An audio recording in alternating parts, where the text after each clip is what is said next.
You know, in the brief history of Disney Plus, particularly Marvel and Star Wars's presence on Disney Plus, both have had what could be generously called a mixed bag. Some really good things, some really horrible things. And when we're talking on the Star Wars side, you can't mention the horrible things without bringing up The Acolyte, a show that had so much promise that I was so excited about for so long and was so utterly terrible. Not to say that they didn't have their moments. They did. The hand-to-hand combat looked really good. I will give it credit where credit's due. But overall, it was kind of a waste of a show.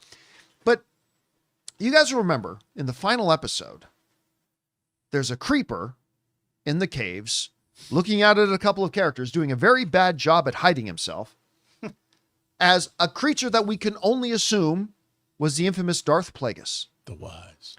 Darth Plagueis the Wise, who couldn't save himself, looking out onto the stone pyres. And of course, with The Acolyte deservedly getting canceled, we never had the opportunity to find out confirmation if that was indeed Darth Plagueis, although we all kind of figured it was.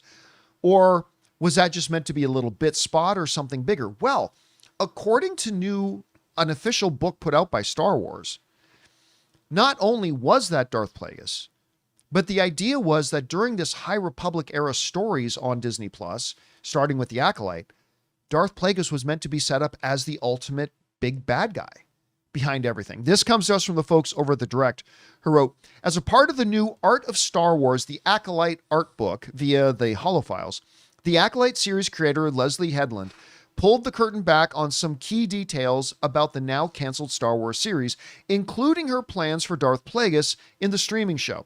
I had always wanted to end the season to introduce Plagueis, she divulged, adding that the character's introduction was meant to tee him up as a larger threat for future seasons. Her direct quote is this: I had always wanted to end the season to introduce Plagueis. Having him come in the middle felt like it was going to be too loaded, so we decided to establish the era, the main characters, and the storyline, and then put Plagueis in as the larger threat. Okay. Skipping past the whole thing about the fact, yeah, well, that's never going to happen now. They kind of killed the Acolyte, and it seems like the whole High Republic era story stuff they were going to do has been kind of wiped out with it. Would this have been a good idea?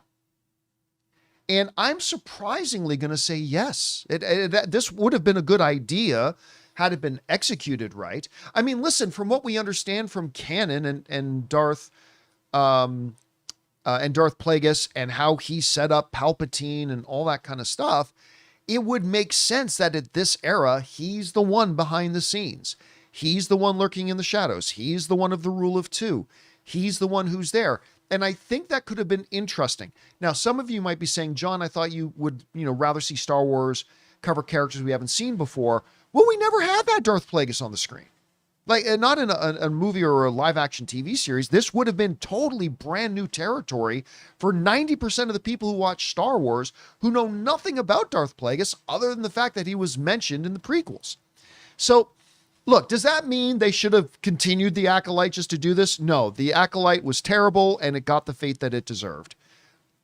But give credit where it's due. I think this would have been an interesting thing to see unfold with him being the ultimate threat. Anyway, Rob, you hear this story that little tee up at the end was meant to jump into something larger.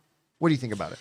I would love to have seen that. I mean, I think it'd be a great idea. It's just that, but even the way he shows up in a cave at the end of that series, it was a little lackluster, and I think one of the things about this is I think so many of our franchises are being sort of, people are picking things willy-nilly from the lore without really thinking them through. If you're going to introduce Plagueis, wasn't there a book? Wasn't there a Plagueis novel? Yes, there was. Yeah, there's a Plagueis novel. With a great cover, this huge Plagueis head with, you see Palpatine kneeling to it. It's a really good cover. I mean, you really need to weave that story throughout and make sure that you've really thought it through. I think that's really important. And I think it would have been great. But then again, would Darth Plagueis have made sense if the Acolyte went on forward? I don't know, because it seemed a little small to have Darth Plagueis in that story. I would like to have seen a much bigger, a grander. I mean, he'd be like Sauron of the day, commanding like a faction of something. But maybe it would have worked. I just love the idea that they could have used him, because when you hear that story in Revenge of the Sith, it's just cool. Like, I want to know who that dude is. It's funny when you go into the Plagueis book and into some of his lore, he very quietly, from the background and hiding in plain sight, much like Palpatine did, you really realize that all the events of the prequels were actually orchestrated and designed by Plagueis. Yeah. So like he's moving these pieces on the board around subtly. How much they would have stuck to that, I don't know, but we're never going to find out. Guys, we want to take a second and thank the sponsor of today's episode, PrizePicks.